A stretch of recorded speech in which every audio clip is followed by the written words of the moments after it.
What's up, everybody? Psych Perspectives, giofvcks here, and we're doing a easy Sunday afternoon, almost 1 o'clock stroll.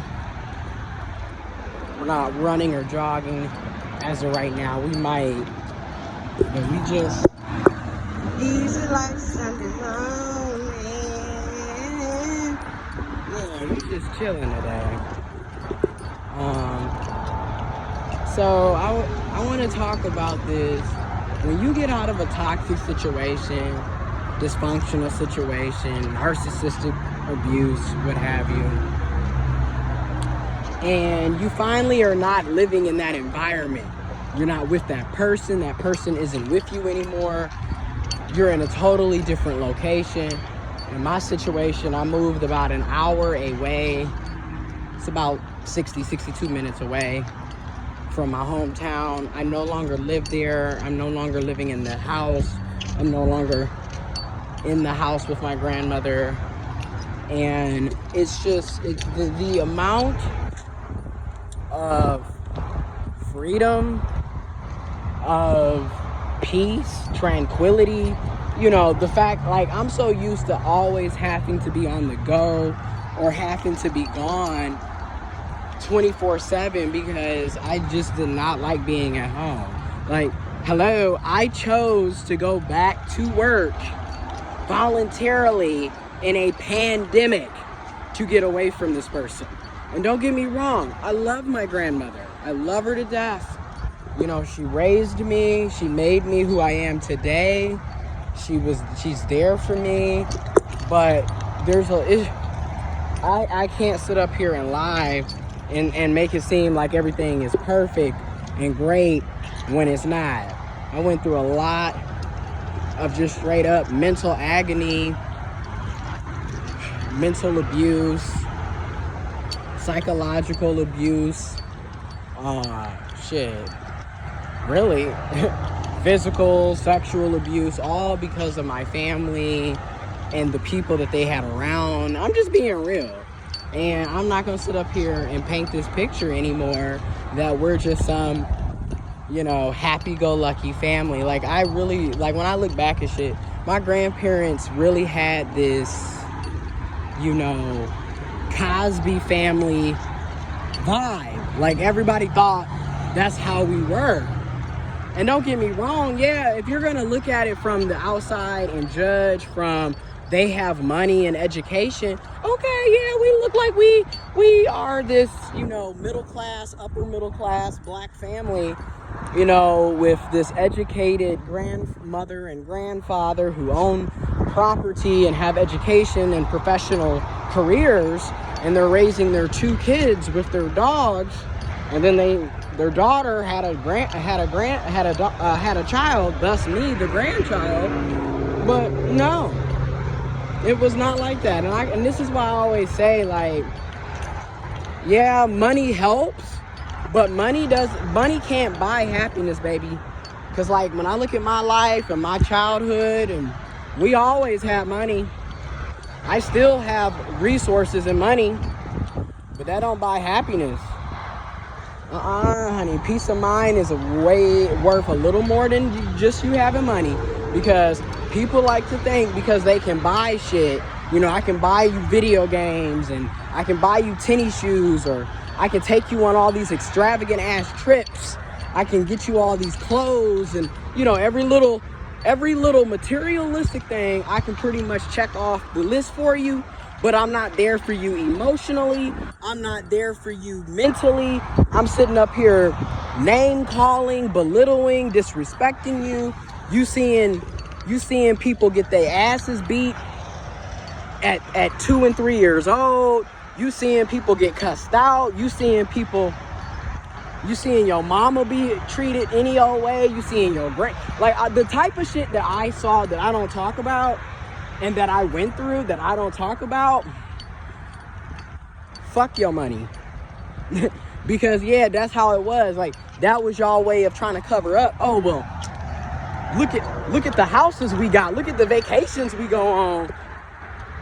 In the meantime, we living in hell. So, no. So, now, again, when I look at my therapy and counseling, and I'm realizing I also cannot blame granny for everything or mama for everything. You feel me? Because once again, they also were in the same abusive ass household. You feel me? They were being abused before I even came into the picture. You feel me? So this had been going on. So I was born in 92 when my mom was 22. So this had been going on for over 30 years by the time I came. So, you feel me? So that's what I'm saying. Like, we are all products of our environment. And I'm not saying it to justify it. No, we're not justifying abuse. Hold people accountable and check abusers. But at the same time, realize the apple don't fall too far from the tree. You can only do what you know. And that's what's unfortunate. So, Granny thought that was normal. Mama thought that was normal.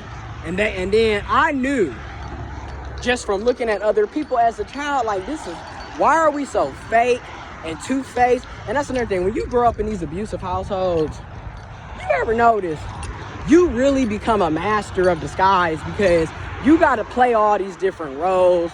You know what's suitable to try to cover up or hide what's going on in your household.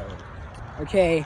Because we all know we're not finna bash the abuser in public, even though the abuser needs to be bashed in public. We sit up here and we'll put the abuser on a damn pedestal and make it seem like the abuser is the best person in the world, when this motherfucker is beating and abusing everybody around them, hurting and exploiting everybody around them, using and lying to everybody around them. That's narcissistic abuse for you, though, right? That's that toxic shit. And then the sad part of this, the abuser 9 times out of 10 was also abused as well. Again, the apple don't fall too far from the tree. You gotta wonder, where the hell did they get it from? That's why I say your environment plays a major role in shaping who you are going to be. But anyways, I was on the phone talking to a good friend of mine. Shout out to Mark. We were on the phone, we're talking, and they had just mentioned, like, hey, you don't always have to be on the go. You don't always have to have, some agenda for the day to be productive. You can just sit back and relax. It's the weekend. You work all week. You should have some time to just sit back and not do anything. And I was like, damn, when they said that, I really appreciated hearing that, because that's right along with my therapist has basically been saying all these months.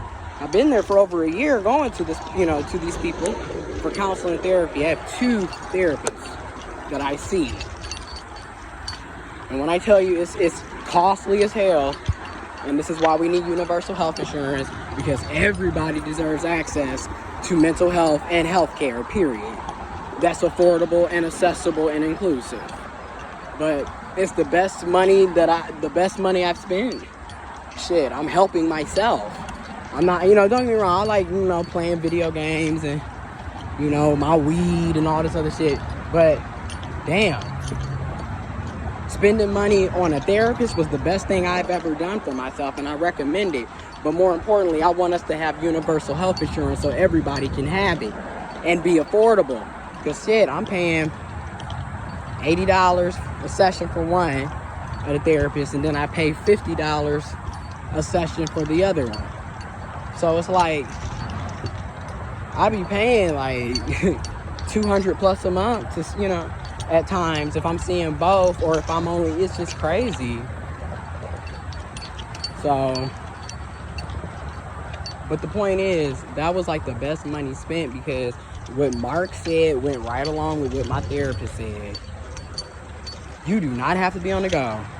You can sit down, relax, sleep all day, watch TV, lay in your bed. You could just exist for the day. You don't have to do shit. And I was like, damn, you are absolutely right. Thank you again for the reminder. But again, growing up in my household, you know how it is. We weren't really allowed to relax and just chill.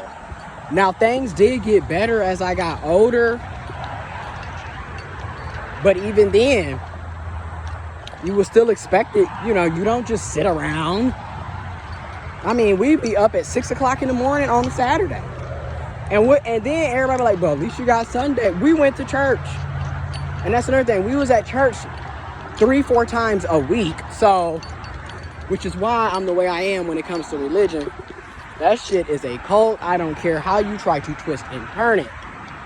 That shit is toxic and abusive right along with everything else going on. And especially for black people, for brown people, for people of color, for indigenous people, you need to open your eyes and stop being so focused on Christianity. Because again, when you look at how religions have literally been used to oppress people, I wouldn't want to be sitting up following a damn religion that your oppressors used to enslave your ass. I'm just being real. And like I said, we still sitting up praying to Jesus.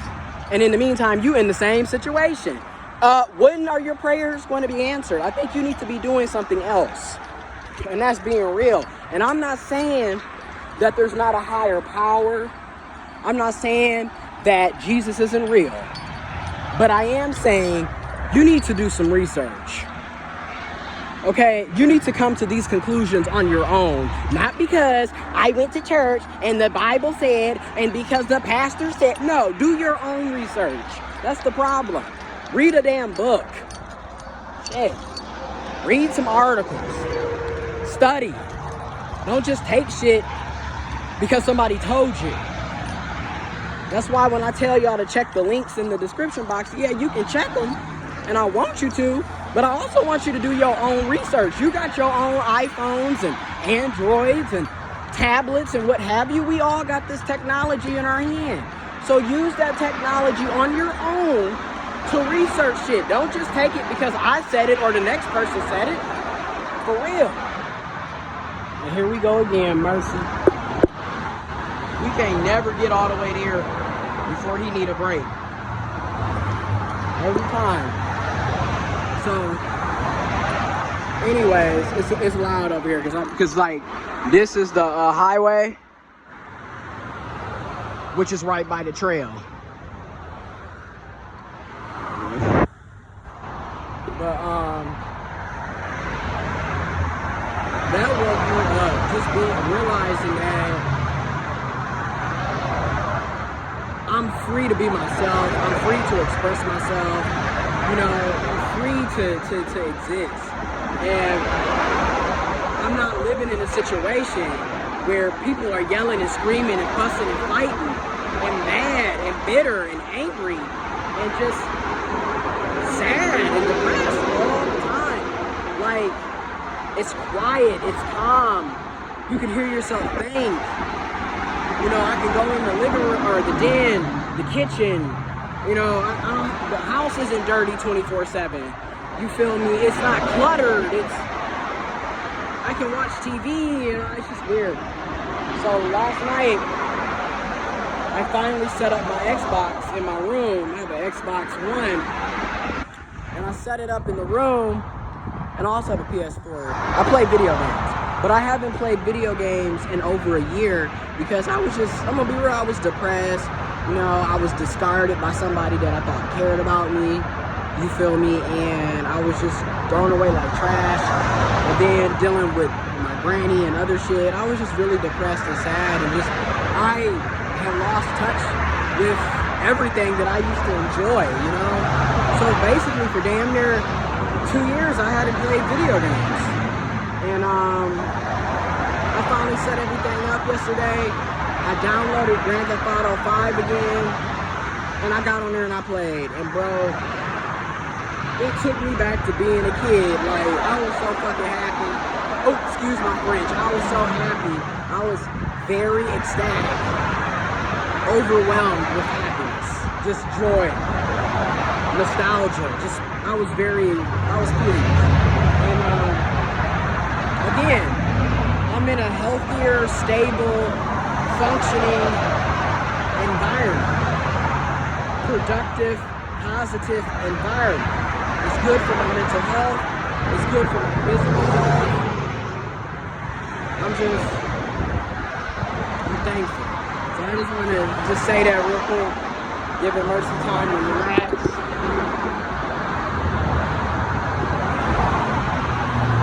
Your mental, your physical, holistically. You gotta be in a safe environment. You gotta be in a healthy environment. But anyways, y'all be safe out here. Wear your mask and be careful. I'm out.